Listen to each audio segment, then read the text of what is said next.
Good afternoon, everyone. House taxation will be called to order. First item of business, we've got 3 hearings today, so we'll try to keep moving right along. Any requests for bill introductions? Representative Francis.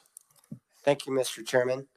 I have RS number 2252, and it is a bill that would reduce the statewide mill levy for schools by 2 mills and do away with the ad valorem tax reduction.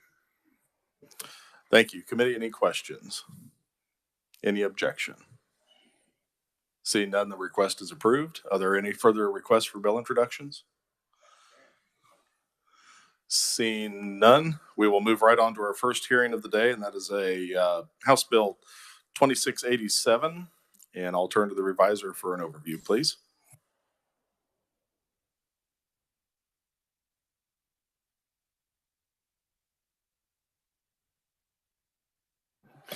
Thank you, Mr. Chairman. House Bill 2687 would provide an income tax credit for each qualifying child of the taxpayer.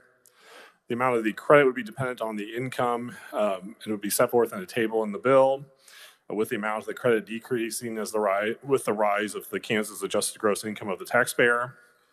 The maximum amount of credit would be $600 per qualifying child for incomes up to $25,000. The minimum amount of credit would be $25 for taxpayers with income above $350,000. The income threshold amounts would be subject to increases in subsequent years based on the cost of living adjustment. Additional provision, married individuals filing separate returns would each claim 1/2 of the amount of credit per qualifying child. This would be a refundable credit to the taxpayer. Then lastly, the Secretary of Revenue would be required to compile an annual report each year that includes the number of taxpayers receiving the credit, the adjusted threshold, income amounts, and the credit amounts, the aggregate amount of the credits, an analysis of the cost of the credit, and any other information necessary for the evaluation of the effectiveness of the credit. And with that, I'd be happy to stand for any questions. Thank you, Mr. Sievers. Committee, any questions? I have none, and seeing no others, thank you. We'll now turn to Department of Revenue for an overview on the fiscal note.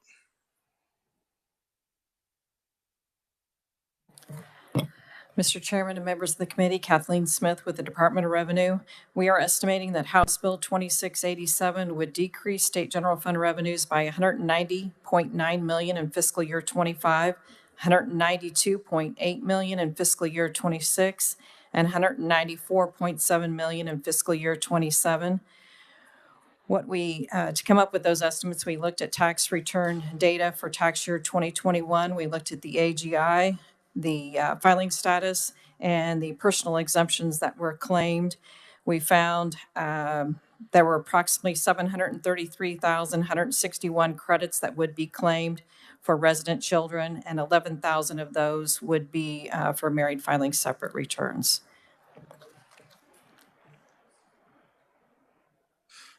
We have several different income levels here. Were you able to break down even within those income levels and yes, sir. Estimate that? Yes, okay. We were. Thank you.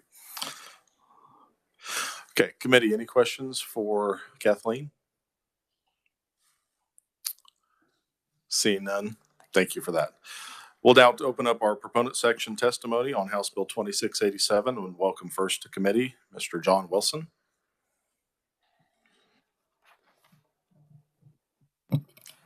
Thank you, Chairman Smith and members of the committee, for the opportunity to be here to testify in support of House Bill 2687. And I just want to thank you for just creating the space for conversations about ways to support Kansas families.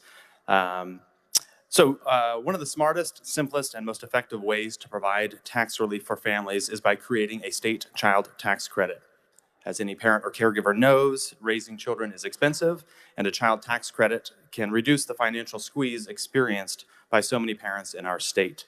It gives that financial breathing room to low and middle income parents and their kids. And right now, many families in Kansas are struggling. In November of 2022, 46% of households with children had difficulty paying household expenses. 21% of Kansas families are considered low income. and 13% of Kansas kids 0 to 18 live in poverty. So refundable tax credits are shown to be the most effective economic policy in reducing childhood poverty.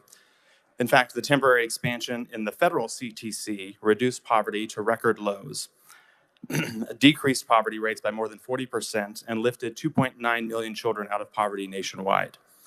Families use these extra resources from the child tax credit for everyday expenses like rent, utilities, childcare, groceries, transportation. That's the wonderful thing about it, is they can use the credit for what their family needs. And there are other benefits associated with a child tax credit, including improvements in infant maternal health, reduced childhood hunger, and higher graduation rates. So I'd like to highlight a few aspects of the bill for you. Adam, though, did a wonderful job explaining it.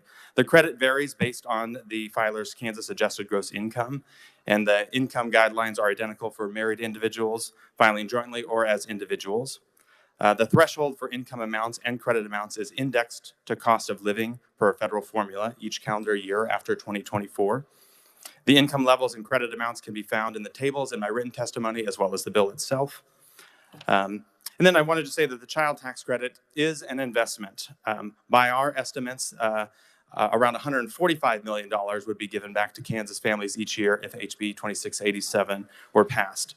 133 million of that estimate would benefit the bottom 80% of tax filers.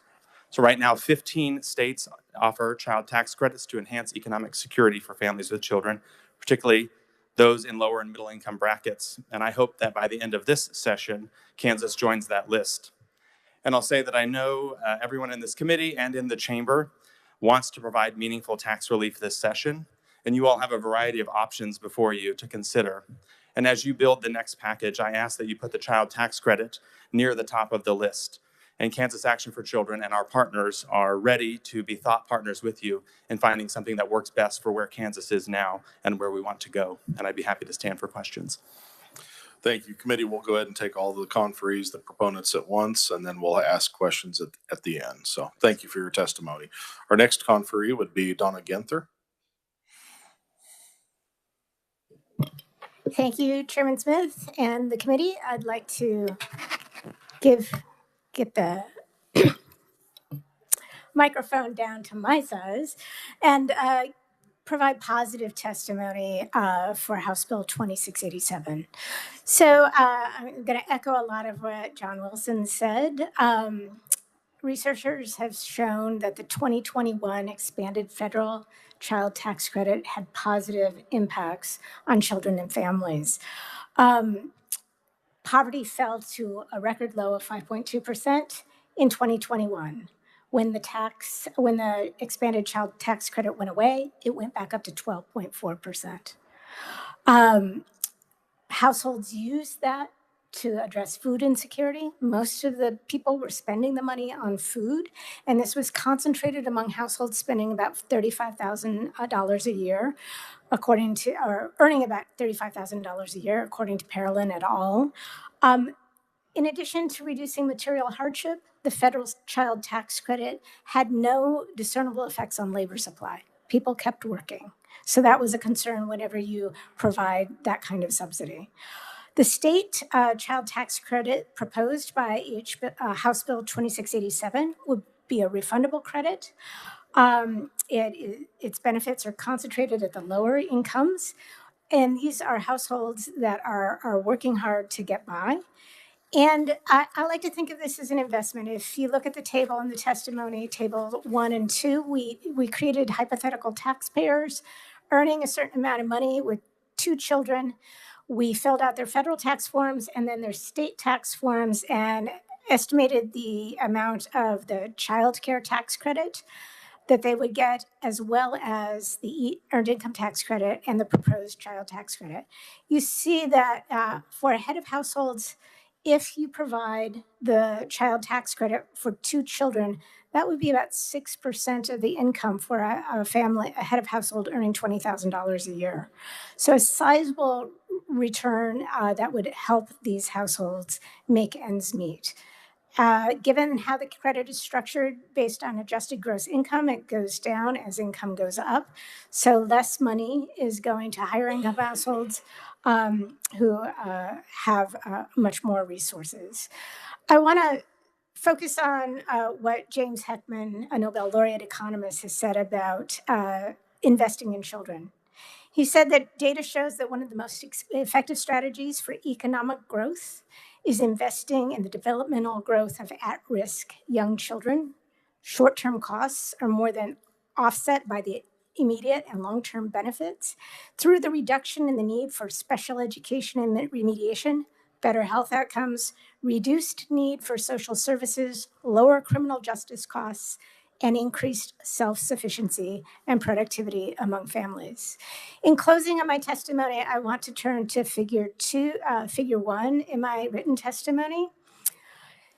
The policy as written has these dramatic steps. So if you earn $25,001 per year adjusted Kansas gross income, you lose 33% of your benefit when you have very low income. What I've mapped out in this figure is a reduction rate, a smooth benefit reduction rate that at lower levels of income reduces the credit by minus 0.8 cents for every dollar of additional income. And this smooths out the reduction in the benefit in the same way that the earned income tax credit does. And it has less disincentives than these sharp cliffs. So this is one alternative to consider. A second alternative to consider would be, the fiscal note is $191 million. It could phase out for higher levels of income. Overall, I think this is a sound investment in children and families in the state of Kansas, and I'll let the remaining testimony proceed. Thank you. Thank you. Our next conferee would be Jeanette Collier.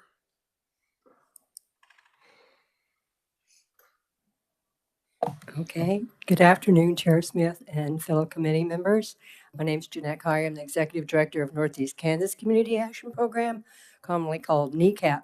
But today I'm here to represent the board of the Kansas Association of Community Action Agencies. We've been around many, many years, but often people do not know what a community action agency is. We were actually founded in 1964 by President Johnson to fight the war on poverty. In Kansas, there are 8 organizations. 7 of are nonprofits. The other is the public, and that is the city and county of Wichita and Sedgwick. We were formed for one reason, as I said, that was to address the causes and conditions of poverty through a variety of programs and services, to work with partners across the national, state, and local levels, and to do what we can to coordinate resources that are available. As community action programs, we are your boots on the ground when it comes to working with people in poverty. In Kansas, of about 93,000 children ages 0 to 17 that are defined as being in 100% of poverty or below, we as community action programs can only serve about 5,000 to 6,000 of those children in any given year. So that leaves a lot, shall we say, in the cold. We strongly support this tax credit, HB 2687 as proposed, with any additional amendments that might be a better use of taxpayer resources. The child tax credit will provide a vital resource for families and will improve their ability to meet their basic needs. I can tell you on a daily basis, even though I'm the executive director, I do have many conversations with consumers who come to our doors. You don't go to a community action agency to have fun. You go there because you're desperate and often in crises. Low-income families are faced with many types of financial burdens. We've especially seen with the rate of inflation over the last 2 to 3 years and the housing costs, especially for renters. We are having to address a larger population of unhoused or homeless individuals. Food insecurity has increased. I have staff who scramble all over Northeast Kansas trying to find food resources, and I'm sure that's true for my sister agencies across the state. Energy burdens are significant. Rent and utilities are probably 2 of the highest demand requests from low-income families. Child care costs have exacerbated, and there are proposed changes to the Head Start world that will mean that fewer children will be served as a result of some federal rules. These challenges, as I said, have been exacerbated, especially with inflation. And even I have staff, my lower paid staff, who struggle. So we have increased our living wage to a minimum of $15.75 an hour and hope to go higher. We'll see. It is in KCAP's professional opinion that a child tax credit will provide low-income children with the opportunity for a healthier and more socially connected life. It is critical in this day and age that all children feel that they are valued and that they can socially connect to positive adults in their life. We also believe that this tax credit will help increase their mobility over the lifetime. All children need to thrive, and I have to believe that as Kansans, you support that all children in this state have the ability to thrive. We know that children's outcomes, and especially their health outcomes, are affected by all these basic needs being met. I thank you for this opportunity on behalf of KCAP, and if you have any questions, I would be glad to answer it at the end. Thank you. Thank you for your testimony. Our final conferee is Dr. Laura Plensner. Chair Smith and members of the committee, thank you for the opportunity to provide testimony in support of House Bill 2687. I'm Dr. Laura Plensner. I'm a board certified pediatrician and member of the Kansas chapter of the American Academy of Pediatrics. I live in Prairie Village, and I quickly want to say hello to my representative, Representative Stogstill, and thank him for representing me. As a pediatrician, I'm here to talk about the child health benefits of this bill. House Bill 2687 would give all Kansas parents extra money to address economic challenges. The tax credit puts more money directly into the hands of Kansas families, and this extra income can be critical in helping families create nurturing and supportive environments and positively affect children's health. And it's for these reasons that the Kansas AAP supports this bill. Universal child tax credit would help improve childhood health through multiple different mechanisms that I've listed in my written testimony. But my expertise is in food insecurity, so this is where I'll focus the remainder of my remarks. Food insecurity, or the worry that food will run out before you have money to buy more, affects more than 1 in 3 families living in poverty. And in 2021, we had more than 93,000 children in Kansas living in food insecure households. The children in these households experience worse physical and mental health compared to other children. And these children have worse nutrition, eat fewer fruits and vegetables, and are at higher risk of obesity that can lead to health problems that can last throughout their lifetimes. When money is tight, families often must make the choice between paying for food and other essentials.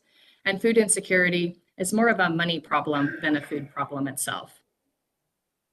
In the evaluation of a recent program that I led that provided home delivery of fruits and vegetables to families with young children, I asked 29 parents in Kansas City, Kansas, if they had needed to make a choice in paying for food and for paying for other household necessities, things like utilities, transportation to doctor's visits, paying for medicine or medical care, or paying for housing in the past 30 days. And 20 out of 29 of these parents said that they had. Families in our community are struggling to make ends meet and are making choices between providing food for their children and paying for other expenses that are also essential. Without doubt, having extra income provided through this universal state child tax credit would help Kansas families. As has already been highlighted, similar efforts at the national level have dramatically affected childhood poverty and improved child health and well-being. And like the state child tax credit proposed in this bill, the federal earned income tax credit and child tax credit gave families much needed financial assistance. And data from these programs provided evidence to demonstrate this potential impact of a universal state child tax credit. The federal child tax credit lowered child poverty rates, and when it ended, the poverty rate went right back up to where it was before. And similarly, the rate of food insecurity also went up when the child tax credits ended. Data suggests that families use these payments to meet essential needs of their household, like housing, utilities, food, and to pay for expenses like childcare. And this data really echoes what our neighbors in Wyandotte County told us. In summary, establishing a universal state child tax credit is a powerful investment in the foundation of our society, the health and well-being of our children. And by lowering financial burdens and increasing access to basic resources, this tax credit has the potential to break the cycle of poverty. It gives our children a boost towards a healthier, more prosperous future. And passing this bill demonstrates your commitment to the fundamental principle that every Kansas child deserves a fair chance at a healthy and fulfilling life. The Kansas AAP urges you to pass House Bill 2687, and I thank you for the opportunity to provide this testimony and will stand to answer questions at the appropriate time.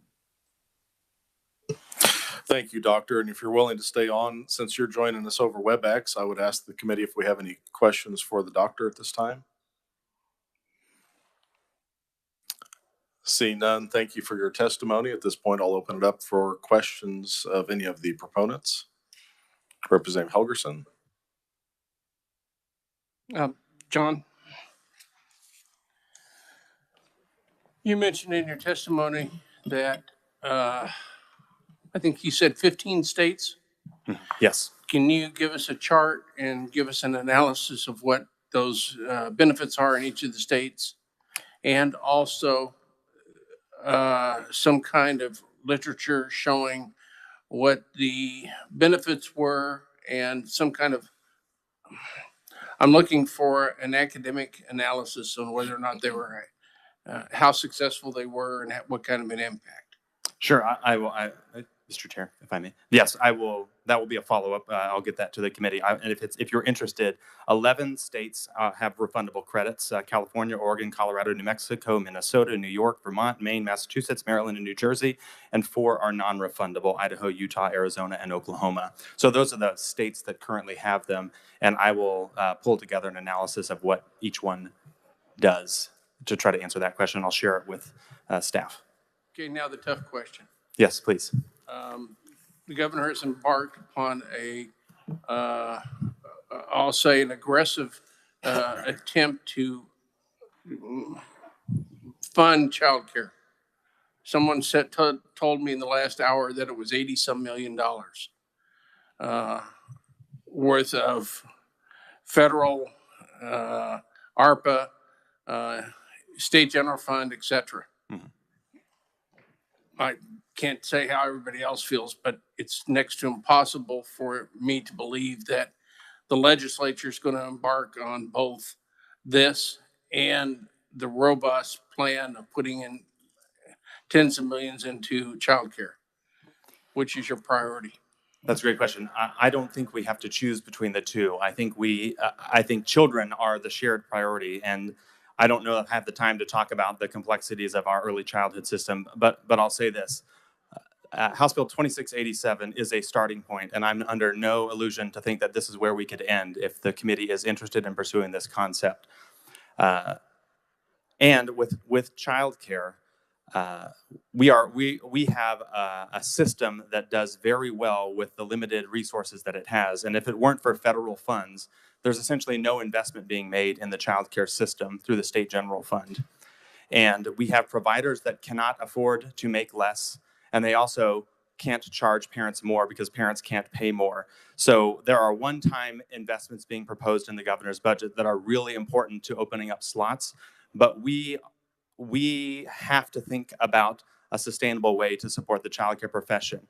If I may, Representative, I like to think of the education of a child as starting at birth and going until they go to college and career. And right now, if we think of that as like being on a path, the first 5 years of that path are bumpy and rocky and unpaved, and we tell parents that they just have to put up with it, maybe put some padding under there, because we don't have a stable source of investment to support childcare, which is the earliest form of learning. But as soon as they hit kindergarten, there is steady funding to support their education. And I don't think we should expect parents of small children to have to put up with the underfunded and complicated aspects of the early childhood system right now. But I'll get you more information on that first question too. Thank you. Representative Howerton. Thank you, Mr. Chair. Just some technicality questions on this. I'm looking at the definition of the qualifying child for IRS versus your definition of qualifying child, and you leave off eligible foster care children or foster children and stepchild. Was that intentional? Was there thoughts behind that? Or? That was not intentional. It might be important for the committee to know the model for this particular legislation was the tax credit that New Mexico has developed over the last several years. They use the definition of IRS, but it also includes higher ages of dependents, depending on their situation. And we were trying to target this to children under the age of 17. I would be open to the idea of including those should the committee decide to work this. Okay, and if I may continue, also just the difference between federal and state. In federal married filing separate, there's limitations on that. Your married filing separate is just a half of the credit. Is that correct? Correct. So do you know what the married filing separate is for federal and the limitations there? I do not know. Okay. And then the other question would be the reasoning. We are combining income on married filing joint and there's just one bracket. There's no married filing joint doesn't have a separate income bracket versus single. So that income is doubled on the married filing joint sometimes. Yeah, so that Just your thinking on that. I'm sorry, I cut you off. I apologize.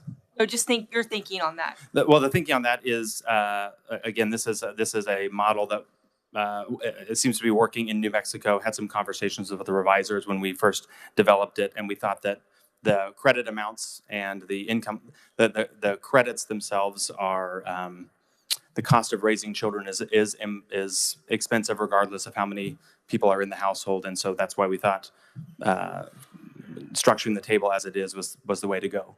And certainly open to your feedback, particularly given your professional background too. Yeah. Representative Bergkamp. Thank you, Mr. Chairman. John, this is for you too. Just to validate, seems like most conferees had this same data, but it appears that with the money that are being given these families, they're using it wisely as far as for food, transportation, et cetera, not. Because I think the fear sometimes is, it goes for unwarranted things. Is that accurate? Yeah. So, and I have the table in my written testimony, and that's also there are groups that have researched how the temporarily expanded federal CTC were used. I think even census data, the census explored that, and a benefit of that, particularly for lower income households, is they are spending that money once they get it, and typically spending it locally. Okay, and this is more just rhetorical, but I know there's another issue we talk about with choices for lower income families that gets talked about. So just kind of wanted to think about that a little bit. So thank you. Thank you. Representative Sanders. Thank you, Mr. Chairman. So what's the upper end of income that a couple filing jointly can earn and still take advantage of this? So the table is in the bill. So anybody who makes $350,001 or more can get $25 per qualifying dependent. So every filer with a dependent can benefit from this credit. The higher amounts are for those with lower incomes. So does that answer your question? I think so. Yeah. So if a couple makes $300,000 a year, they can still benefit from this. They can get well, if it's $300,000 a year, they'd get $50 per dependent. Yeah. Okay. Thank you. Thank you. Representative Bueller. Thank you, Mr. Chair. This question is also for John. So I'm looking at the chart right now. And if I look at the pool of kids that are in this range of Kansas adjusted gross income, where do you hit the 80%, or where's the sweet spot? So I'm assuming, is it at the $75,000 to $100,000 level and below? That's where 80% of Kansas kids would fall in. So if we have to make choices on the size of something like this just kind of peanut butter spreads it across a variety of gross income levels. Where do we get the biggest bang for the buck? That's a great question. And I'm looking at a chart here. So if we go for the bottom 80%, so average income for that range is $112,700. So average tax cut for that would be, maybe the better thing to share would, so it would be starting at 112,000 is the average income, and below that is where we're talking about the 80% of those would benefit. Okay, thank you. Yeah. Thank you, Mr. Chair. I'm sorry, that was a little confusing way to describe it, but I think that answers your question. I'm looking for the largest pool of people and below what that would be. Correct. Thank you. If I may, Mr. Chair, one of the things that I appreciate about this as a starting point is there are so many kind of levers that can be pulled to adjust it, to dial in a fiscal note at a certain amount. So we can look at the credit amounts, the income levels, the qualifying dependents, those sorts of things. And as I mentioned, we think this is the ideal starting point for this conversation. Further questions, committee? Seeing none. Thank you all for the proponent testimony. I should have asked, was there anyone that I had missed? We have a number of written proponents. Was there anyone else that was wishing to appear before the committee? Any neutral or opposition wishing to appear on House Bill 2687? Seeing none, we'll close the hearing on House Bill 2687 and open up the hearing on House Bill 2757, and I'll turn to the reviser for an overview.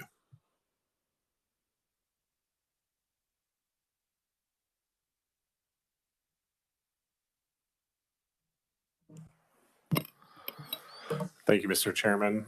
House Bill 2757 would provide for the Adoption Savings Account Act. Commencing July 1 of 2025, individuals can open an account with a financial institution and designate the account as an adoption savings account to be used to pay or reimburse a designated beneficiary's eligible expenses for the adoption of a child in the state. The account holder shall be required to designate by April 15th of the following year. The account is established the prospective adoptive parent that will be the designated beneficiary of the account. The maximum contribution into an account in any tax year would be $3,000 for an individual or $6,000 for a married couple filing a joint return. The maximum amount of all contributions into an account in all tax years shall be $24,000 for an individual and $48,000 for a married couple. The maximum total amount in an account could be up to $50,000. The monies in the adoption savings account may be used for eligible expenses related to a designated beneficiary's adoption of a child in the state. The monies may be used for eligible expenses that would have qualified, but the adoption was not completed. The monies may be transferred to another newly created account. They may be invested in certificates of deposit, and they may be used to pay service fees assessed by the financial institution.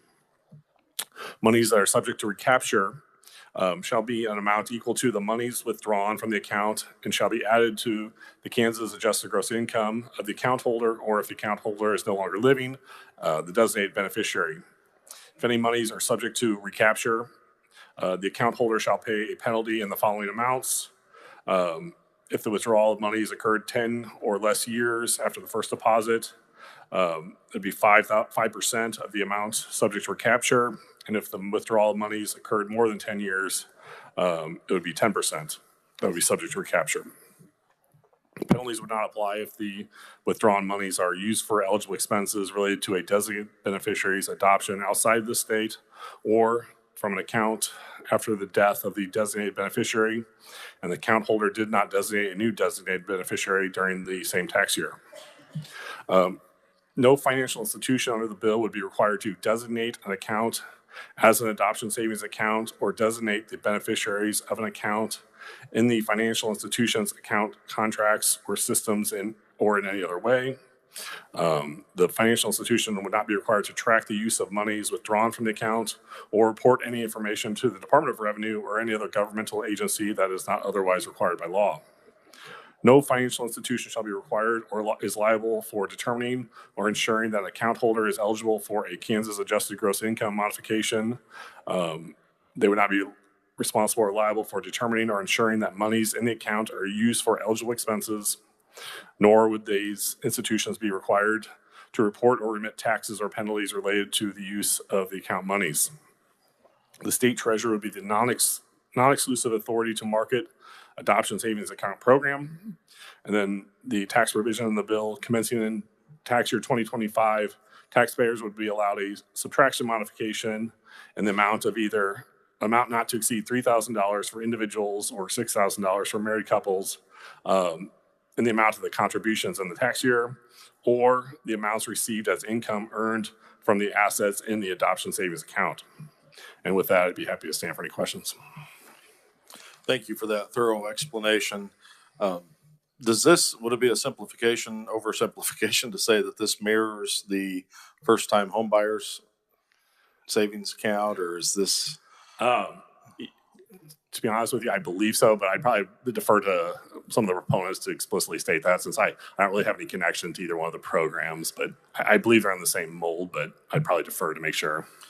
Yeah, I remember working a lot on that. My first year as chairman of rural revitalization, a lot of this language looks very similar. I know there's been some changes made to that, but looks very similar to a program. Committee, any questions for the reviser? Seeing none, thank you, Adam. We'll now turn to Department of Revenue for an overview on the fiscal note.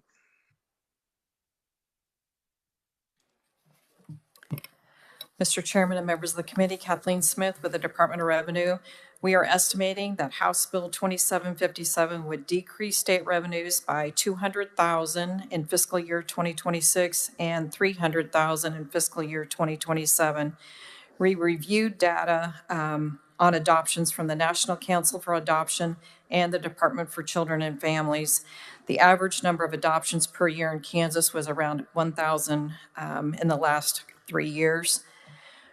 And it also suggested that around 28% of those adoptions were by single individuals, so then 72% for the married. If each one of those made the max contribution of $3,000 or $6,000, we estimated that to be approximately $5.2 million, and then using an effective tax rate is how we came up with the $200,000 in the first year. Okay, thank you, Kathleen. Committee, any questions? Seeing none, do we have any data on the first-time home buyers and how much that's been utilized? I know that's a different subject, but it's very similar to, I'm just wondering if that's a really active program and if this would be utilized the same. As a matter of fact, I do happen to have Okay. some information. For the tax year 2022 returns, 169 returns claimed the modification in the amount of around $635,000. And I understand buying a house is different than adopting, but I just was curious about the utilization. So, thank you. Committee, if there are no further questions, thank you, Kathleen. And we'll now move on to our proponent testimony and welcome first Senator Blasey. Welcome to Tax Committee in the House. Good afternoon. Thank you. It's a privilege to testify before the Committee on Taxation in the House of Representatives. Got a great committee here, Mr. Chairman. First, I want to thank Representative Susan Estes for thinking of this idea and drafting the legislation and putting it before you for consideration. My wife and I, we've adopted 2 boys. Both are separate adoptions, so we had 2 different experiences. And I just wanted to kind of share a little bit about each of our experiences, and how this bill will just be one tool in the toolbox on helping many Kansas families adopt a loving child. I think we could all agree that every child that has an opportunity to be provided a loving home by parents is the best thing for that child. And so, if we can entice Kansans to adopt and welcome children into their home who are in need of a home, who are needing stability and need of love, I think it's a good thing for Kansas and for our country. So my wife and I, we adopted our first son at age 3.5, in the 2020. So it was in the middle of a pandemic. We had to go to California. That was an interesting experience to be out there for 2 weeks. But one of the biggest anxieties for adoptive families is just the unknown. You don't know. You go sign the paperwork, and every adoption is different. So there's, you can adopt through foster care, you can adopt through private adoption. There's international adoption. Both of our children are here in the U.S. We're born here in the U.S. But so I just want to share our experience. I know we're going to have some other conferees who might have a completely different experience, but we filled out the paperwork in August of 2020 to adopt, and we got the call on Halloween of a little boy who was homeless and needing a home. And so we moved to California, we packed our bags and flew out the next day to California to adopt this boy. And, you're not told what kind of gender, what's the state of their condition, both mentally, physically. Many adoptions are newborns. Ours happened to both of our children were not newborns.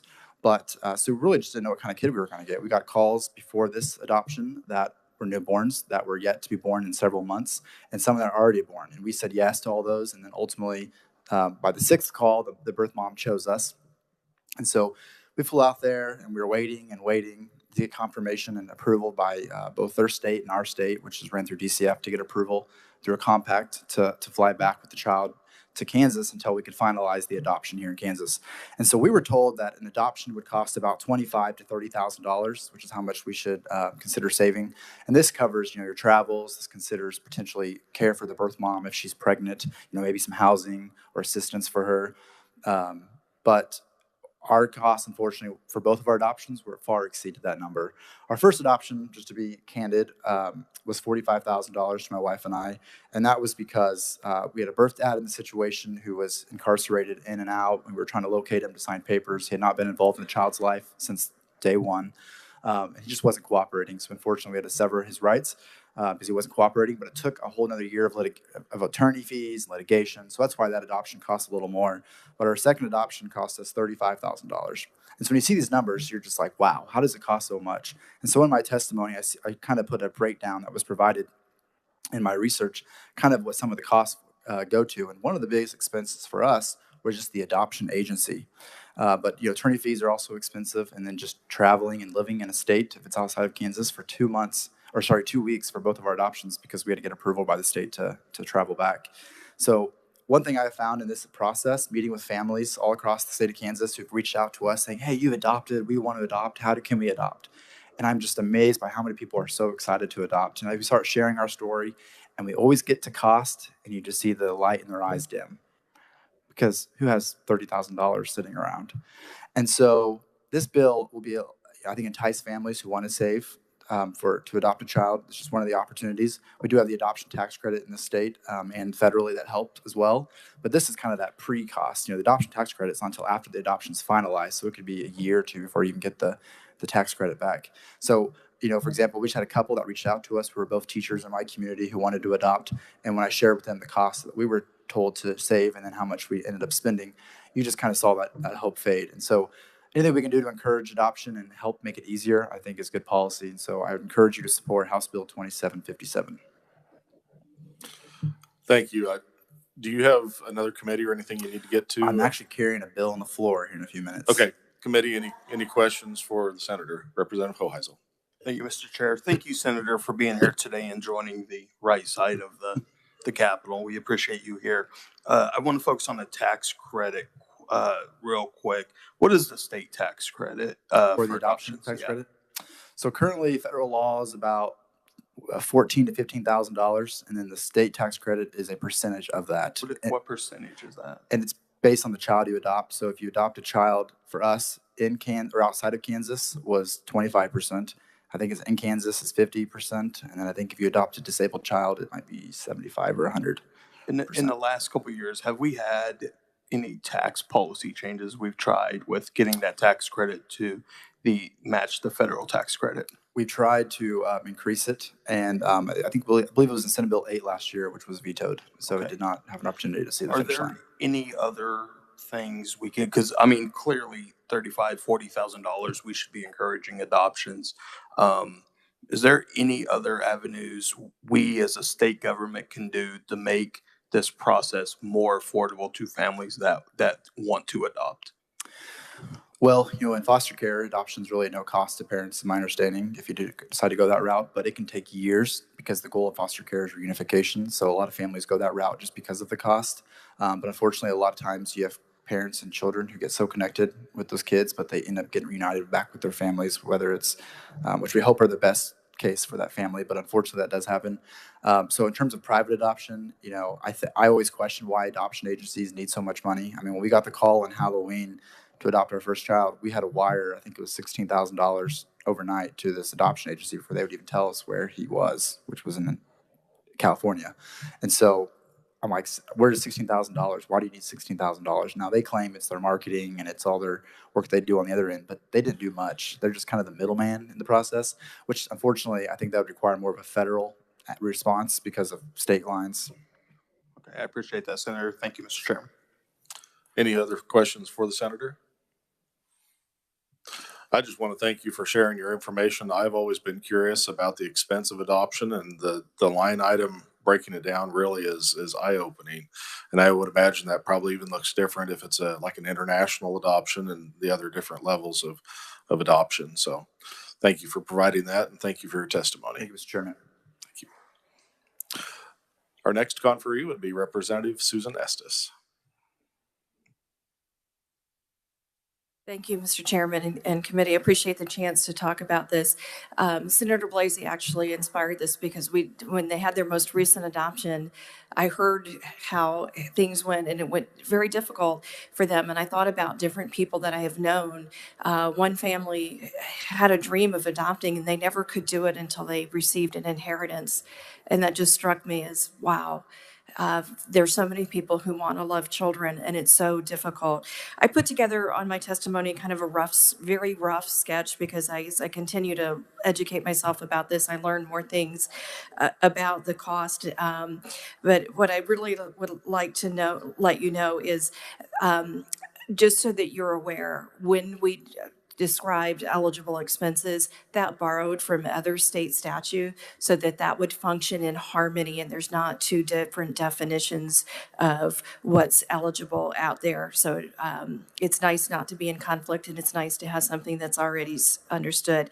I have gotten feedback from people who enjoy the bill. One feedback, we made a tweak, and to answer your question, yes, this is modeled after first-time home buyer, which was very nice. We could go to different stakeholders and ask for feedback. So we did include all the tweaks that have been made to first-time home buyer, and one that's on the wish list, which is that families who are trying to save can go ahead and put their money in CDs. And technically, a CD counts as a separate account. So I do have an amendment that will make that possible, because I think the benefits of compounding interest or other things that can earn interest help families to reach the goal sooner. And then a lot of people said, we don't want this to apply just to children in Kansas. We'd like this to apply to children that you're trying to adopt throughout the United States and our territories. I'm going to keep my testimony very short because I think it's more important to hear from some of the families who have gone to great lengths to open their homes, and I'll stand for questions at the appropriate time. Thank you, Susan. I think we'll go ahead and do the same thing we did the first time. We'll let all the conferees go, and then we'll take questions. Next conferee would be John and Sonia Scheibe.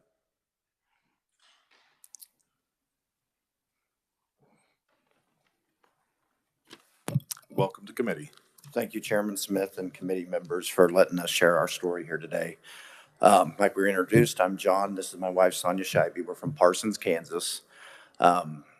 I was born and raised in Parsons, Kansas. Sonia was born in South Dakota, but has been in Kansas now for 16 years. So growing up, I was raised in a big family. I'm the oldest of 11 children. So when I started dating Sonia and brought her over to Sunday dinner and opened her to the chaos, they're either she's going one way or the other. And luckily, she loved it. And in 2012, we were married, and we couldn't wait to start our own big family. Our parents all raised us with the values of hard work, service to others, importance of family, and our faith in God, and we couldn't wait to raise our own children with those same values. However, things didn't go according to plan. So year after year, no kids came. And after many doctor's visits and just a long period of trying different aspects there, we realized it was going to be hard for us to conceive children, and decided to look into adoption. And we both remember just being so overwhelmed with the cost right away. Just like the senator said, that was the first thing. It's like, how are we ever going to do this? But we made the decision we were going to do what it took, and started the process of adopting a child. And we went through about 3 different agencies, and with those, there was all kinds of upfront costs. We hadn't even adopted a child yet. There's home study costs. There's all these agency costs just for being in their system. Creating a profile book, which was really strange for us to brag about ourselves. And put together a book for them to kind of market us. But that's part of the process. So we were emptying our savings account. emptying retirement accounts, doing what we had to do. And in 2018, we got the call that we were going to be placed with a birth mom, and she was having a little girl. So we went and met with the agency and the attorney, and kind of like the senator said, we knew kind of it was going to be expensive going in, but just they wanted the money right then. I believe right away we needed to come up with $16,000. So, we refinanced our house, took some loans out, did what we had to do to come up with that money, and we did it. And in May of 2018, we adopted our first, Mary. And so another aspect of private adoption is a lot of these times, it's not like I don't know how to put it, but a lot of times these birth moms, there's addiction issues, there's substance abuse issues. So, and we've dealt with that in all of our adoptions. So there's even added medical cost. After you adopt the baby, you get the baby, then some medical bills start coming in because you are responsible for those costs. And of course, at the time, we didn't care if we went broke. We had just got our first child. So, but over time, it's definitely, it's been hard. Now, we have been blessed that we have adopted 3 children. And every adoption is different. And I'm going to share every one for time's sake. But each one had its challenges. And we are contacted constantly from families that we know of. Where do we start? We're struggling to grow our family. We're struggling to have children. And it's always when they look at that sticker cost, and I hate putting it that way, but you just see them deflate. So this account, this savings account might be something little, but it is a starting point. And sometimes that's the hardest part. Where do you start? Where do you have guidance? And just by having this account available, it can give Kansas families hope and help us build more productive families in the state of Kansas. Like I said, we've adopted all 3 of our kids in Kansas. Mary's now a thriving kindergartner. Sean is an honorary preschooler, and our youngest, Josephine, is embracing her terrible twos. So we appreciate your time. And yeah. I was just going to say, I don't know if I can talk. Sorry. Maybe I won't speak. Sorry. There's a lot of emotion that comes with adoption. This is why John should have done all the talking. Sorry. Just through the experience of infertility and all of that, that's a lot of emotional baggage or whatever you want to call it. But then to add on the financial baggage is not the word I'm looking for. No, you're right. Just a little bit would help. Cross. I guess that's all I can come up with. But okay, sorry. That it's a added emotion to your family life. So just to alleviate some of the stress. Sorry. Okay, I got there.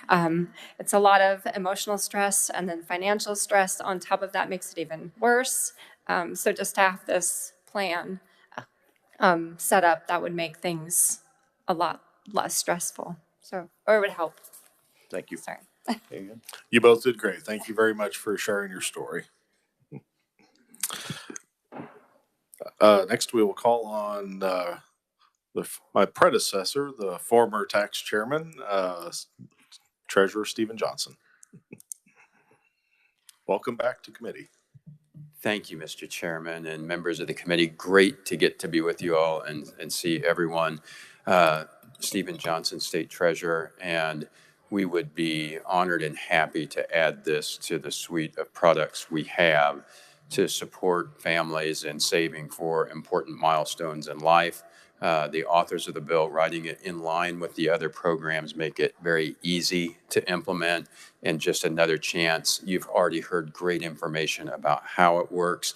I thank you for giving your attention to this important matter at this hour after a long day on tax matters, and would be happy to stand for questions, but just wanted to state that it fits well with what we are able to do. Thank you, Mr. Chair. Thank you. Next, we'd call Michael Murray.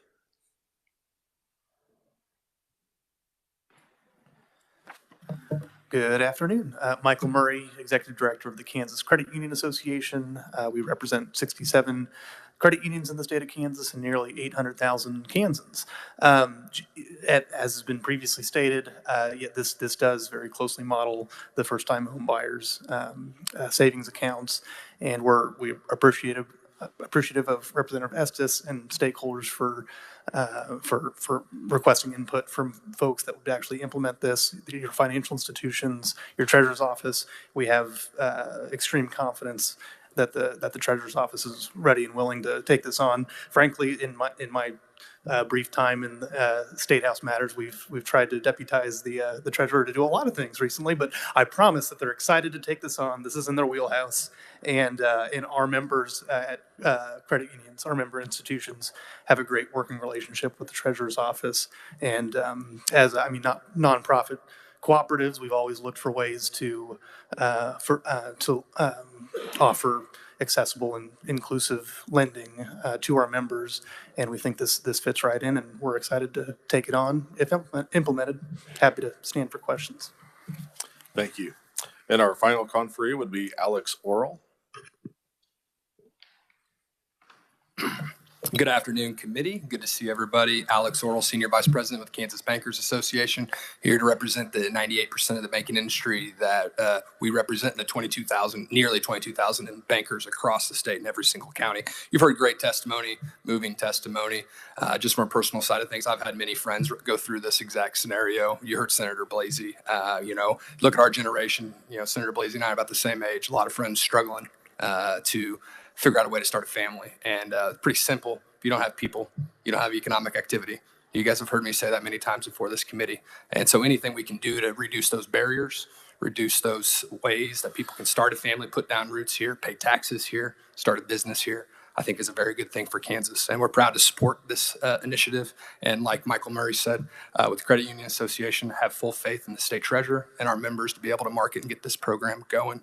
And it's always good to stand in alignment with our friends at the Credit Union Association too. So thank you all very much. Thank you. According to my list, that's all the proponents I had. Is there anyone else that's wishing to appear on behalf of House Bill 2757 as a proponent? If not, we'll now open it up for questions. I'd like to start off either with our financial institution representatives or perhaps the state treasurer, but Representative Estes had mentioned an amendment to allow a CD. Would anyone be willing to step up and kind of explain how that process would work if I think she stated we'd have to open up a separate account, or both of you in tandem? Thank you, Mr. Chair, and thanks for the question. We think the intent had been for CDs, but there is some question in the wording of the original bill of whether or not a savings account fully covered that. We do have an opinion from the Attorney General that we acquired in the last year that does say the intent of the law included the certificates of deposit, but we were wanting to make it explicit, and that was the goal, to take that additional step. There may be a few other things as we go forward, such as one of the bills would extend the date to contribute to all of the savings plans to the tax year rather than the calendar year, and we would seek to align all of those things as it would go forward. But we've kind of got the two-issue thing on whether Senate Bill 360 makes it all the way through to figure out the right timing for that. Thank you. Thank you. Committee, any questions?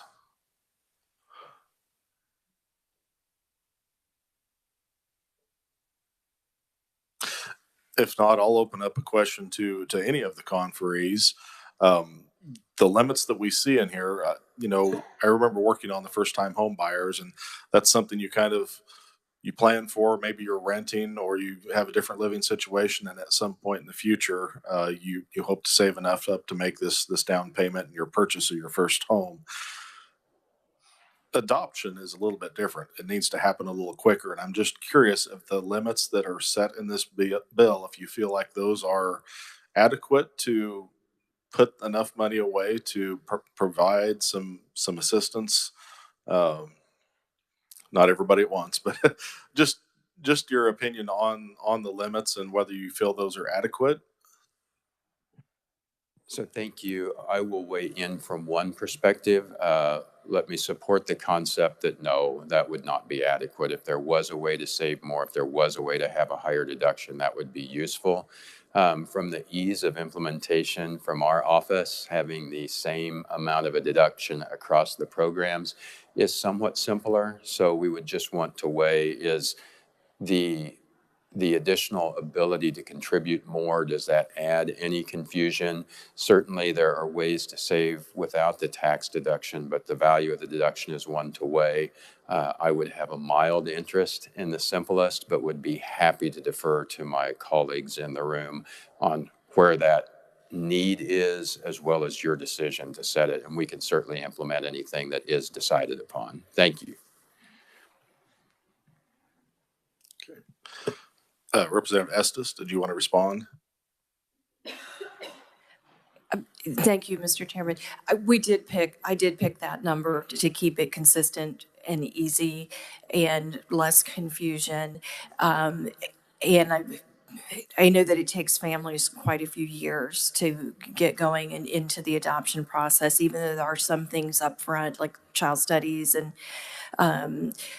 the books, the lookbooks that were mentioned. I would be perfectly delighted if the committee felt that those limits needed to be raised. I was just going for simplicity and less confusion. Yeah, I realize that, and I just wanted to ask. I understand that obviously the adoption expense depends on the type of adoption a lot, and for some adoptions that might be adequate, and for others not as much assistance as we'd like to provide. Representative Helgerson for a question. Mr. Chairman, you were heading in the same direction I was. Would Representative Estes or the other individuals, would you put your heads together and come back with a recommendation as to increase it? You don't have to do it now. I have no idea if we're going to work the bill or how it's going to plan, but if you will make some recommendations as to how to increase it, I can't think of a better thing to do. And again, you don't have to do it now. You can give it later on. Thank you, and I definitely would want to be more deliberative than doing that now, and I appreciate that recommendation. We can come up with that and add it to the balloon amendment that we have right now. Thank you. Committee, any further questions? Seeing none, thank you all for your testimony. Do not show any opponents or neutral. Is there anyone else wishing to appear on behalf of 2757?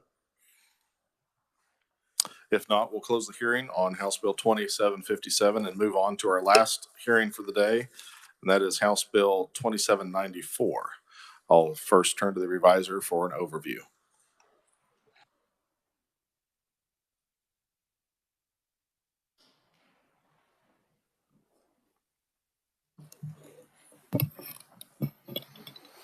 Thank you, Mr. Chairman. House Bill 2794 would provide a sales tax exemption for all sales of tangible personal property or services purchased by an animal shelter licensed under the Kansas Pet Animal Act and is exempt from federal income taxation, or purchases made by a rescue network manager on behalf of a not-for-profit organization that is a rescue network licensed under the Kansas Pet Animal Act and is also exempt from federal income taxation. And this would be for the purpose of furthering such organization's mission, including but not limited to feeding, housing, and providing veterinary and other care to homeless and abandoned pets, finding homes for abandoned pets, offering spay and neuter services, or clinics, educational programs, and other measures to address pet overpopulation in Kansas. An additional provision of the bill would provide an exemption for all sales of property, including but not limited to tangible personal property and entry or participation fees or charges by or on behalf of such animal shelter or by a rescue network manager on behalf of such rescue network for such purpose. And then lastly, provision of the bill would provide an exemption for all sales of tangible personal property or services purchased by a contractor for the purpose of constructing, equipping, reconstructing, maintaining, repairing, enlarging, furnishing, or remodeling facilities for an animal shelter that would be exempt from taxation under the provisions of this section if purchased directly by such animal shelter. And with that, I'd be happy to stand for any questions. Thank you, Adam. I know when we talk about sales tax exemptions, we talk about the three different levels. You can have purchases by the organization, you can have sales from the organization, and then kind of the what we call the project exemptions if they're building a building or things like that. So this is all three of those? Correct. For the first two, the purchases and sales, it applies to both the animal shelters and the rescue networks. However, the rescue networks do not have the contractor provisions. It would just be the animal shelters. Okay, thank you for that clarification. Committee, are there any questions for the revisor? Yes, Representative Corbett.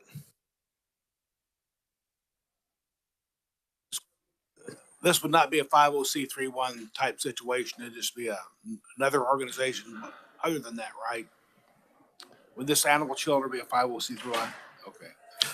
Yes, the main difference between this and the bill that we heard the other day, the 501c3 kind of umbrella was just for purchases for the organization. So this one would cover the additional sales and also any projects, construction costs, things like that. See, no further questions. Thank you, Adam. We'll now turn again to Kathleen for an overview on the fiscal note. Mr. Chairman and members of the committee, we are estimating that House Bill 2794 would decrease state revenues by $700,000 in fiscal year 2025. Of that total, the state general fund would decrease by $600,000 and the state highway fund by $100,000 in fiscal year 25. In fiscal year 2026, the estimate is $800,000. So $700,000 to the state general fund and $100,000 to the state highway fund. We reviewed data from the Department of Agriculture, which reports that there are around 289 animal shelters and rescue networks licensed in the state. Of that amount, approximately 50% are either licensed as a for-profit business or are already exempt from sales tax as a function of a local government. So we're looking around 144 that would actually qualify for this exemption. Okay. Thank you for that information. Are there any questions for Kathleen? Representative Helgerson. If they're for-profit, do they also get the advantage? They do not. I believe the bill specifically says not for profit. Okay, thank you. Mm-hmm.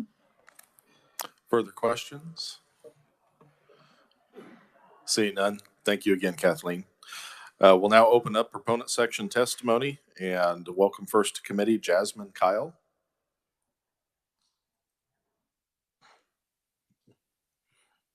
Welcome to committee. Hi, good afternoon. Mr. Chairman and members of the committee, my name is Jasmine Kyle, and I'm the director of the Southeast Kansas Humane Society. Today, I'm speaking on behalf of our organization and a coalition of animal welfare supporters in Southeast Kansas who stand in support of House Bill 2794.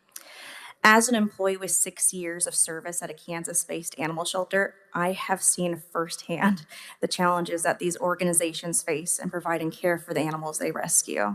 Previously, I had worked 6 years with the city of Pittsburgh, Kansas, within their Parks and Recreation Department, working with our community and its children.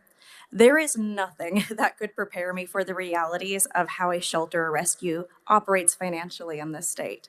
I had been told that shelters operated on grants and that most had contracts with their city to have a stable network of financial aid. And sadly, this was not even close to the truth, but merely a rare occurrence. However, what shocked me the most was, just like other nonprofits, I had assumed that these shelters were already tax exempt to help save on their costs, especially when they're buying food, cleaning supplies, and medical supplies on a daily basis. I was stunned to find out that these shelters, even though as nonprofits with issued EINs, could not use it for sales tax exemption.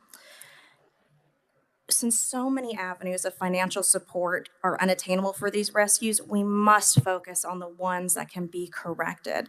Some of these shelters are barely surviving on an average donations of $5 to $20 a day. In just the past 3 years alone, we have seen one shelter after another close its doors due to financial issues. And unfortunately, when one closes, that area's animals in need then move onto the shoulders of another, and thus they become overworked and overburdened, and the cycle sadly continues. We cannot allow this domino effect to continue in our state of Kansas. In closing, we do ask that you support House Bill 2794 as it provides a direct line of support for its state's animal shelters and rescues. We can come together to help alleviate some of the financial burden that these organizations face, to allow them to focus their resources to provide the best possible care for their shelter animals.